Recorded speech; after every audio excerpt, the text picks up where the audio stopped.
I'm on the way to pick up the drive shaft for the Charger. This is a custom drive shaft I had made over at Fleet Pride. They're down here in Raleigh off of Jones Sausage Road. I like my shirt for today though. Let's go Brandon. Got this from the Hodge twins. You can find them on YouTube. They have a website. But here we are, pulling in the Fleet Pride truck and trailer parts, but they also build custom drive shafts. So I brought them my stock 68 Charger drive shaft and told them what I needed for a custom adapter and all this, and we'll see what they got for me. So give me 1 second and I'll be right back. All right, got the shaft paid for. That's $740 with tax. Ouch. But here's what it looks like. Here's the stock 68 shaft. Here's the shaft I had made. So this is the adapter I had to go to this, I think it's called a 1350 joint, but spicer joint. But see what happens? I can move in and out there. Give me plenty of extra room. And then it goes down to the other end, which looks just like factory. But this is a 3-inch diameter. And this is a billet adapter I got from G-Force Engineering. And that bolts to the back of the Nag 1 transmission. But yeah, that's really the biggest difference there, is what you see. But yeah, that'll let it slide back and forth. All right, stay tuned. All right, so now we got the drive shaft side by side. I'll show you the difference. So this is the stock 68 drive shaft, and that is the new one behind it. Clearly, you'll see the new one is longer. Now the basic difference here is this has a slip yoke. See what happens? The back of a normal transmission has splines that stick out like a male, and this is the female receiver that actually goes in, and you have a seal on the back of your transmission that slides over and keeps us from leaking transmission fluid. That's why it's shiny, and this actually sticks into the back of the transmission, and as your car suspension loads and unloads, this can actually slide in and out right here. So when this slides in and out, it gives you room for the drive shaft to move in and out, not get in a bind. That's what this is all about. This is a standard drive shaft. It's been made for, I don't know, 70 years, I guess. Probably longer than that. But anyway, this is the standard type of drive shaft that you'll see in most cars. The newer cars that have like an independent rear suspension, like my 06 Charger had, have more of a fixed drive shaft. You'll see this in the Mustangs and the Dodge Chargers. I think the Camaros have the same thing. My Pontiac G8 has it where it's fixed, where it's bolted to the back of the transmission. It doesn't have a slip fit like this. So this is an actual billet flange adapter. The back of my transmission is a 3-prong style.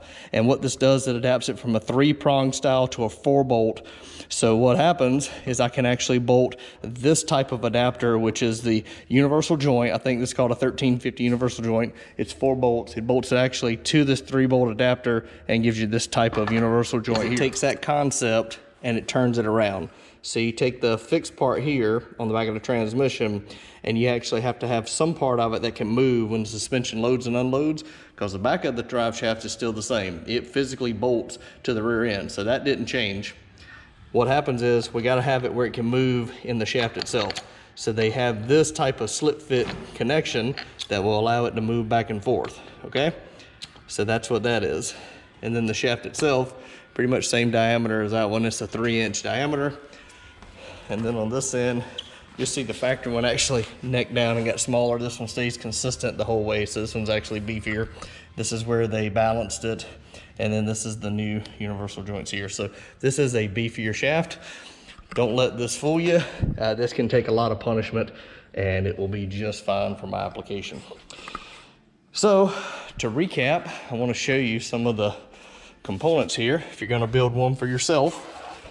Basically, you need a 64.5-inch length. It's 3-inch in diameter. This is a light duty drive shaft basically, so I'm not really drag racing with this. You've got to see if I can get it where you can see a little better here. They welded the yoke. There's the part number for the U-joint, the spline, the tubing, the flange yoke, the slip yoke assembly, the 1350 U-joint, and they charged me freight. Then they balanced it, and then they had to weld it. So there's the prices there. Show you what it all takes. And again, it's Fleet Pride, Jones Sausage Road, and there was a total $741 with tax. So it wasn't cheap, but gives you an idea. It was actually $690 and then $50 in tax. But either way, that's the parts you need. For my particular car, it was 64.5 inches long for a 68 Charger based on the stock length. And plus, with mine, I allotted for this adapter and the tone ring. So I allotted myself a little over 1/8 of an inch with the tone ring that's gonna go in here. Okay, so the tone ring is gonna go between here and the back of the transmission, and then this adapter, this yoke and all that. So there you go. That's what you're gonna need to put the new style drive shaft with your Nag 1 transmission into your 68 Charger. And I have the 8 3/4 Chrysler rear end that came in the car. So I'll try to have some video of it going in, but I'm gonna wait until I get my tone ring. What's funny is right before I started making this video, I actually had a call back from Chris at Hotwire Auto, if you can see that.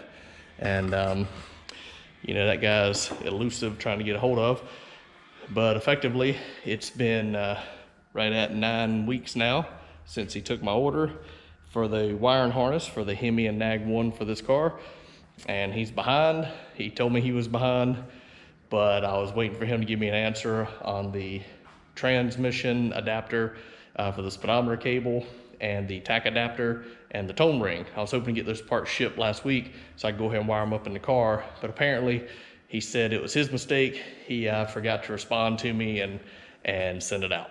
But he told me if I can wait a week, my harness should be done by next week. He'll send it all at one time. I said, you know what? I've waited this long. I'll wait another week. I'll get it all at once, do it all at one time. So that's the plan right now. Hopefully, if he finishes it next week, I probably won't have it till the week after. So maybe in 2 weeks from now, I should have the wiring harness. I can go ahead and get the car put back together, hopefully fire it up for the first time, figure out how many leaks I've got. I'm sure I'll have a hell of leaks all over. But between the radiator, electric fans, power steering, cooler, air conditioning condenser, I haven't got the air conditioning hooked up, but everything else is hooked up. The oil filter relocation kit, the cold air kit, the fancy radiator overflow I did down here, and the fill cap I put here. It's a lot of work. And I told you I've got to rewire under the dash. So once I get all that done, I've got to mount the shifter, I've got to mount the drive-by-wire gas pedal, and then hopefully that'll be it. We should have the old 68 Charger HEMI equipped and ready to go. I won't have any exhaust, so it should be ear-pleasing to all the neighbors when I fire it up for the first time. I'm looking forward to it. So stay tuned, and let's go Brandon.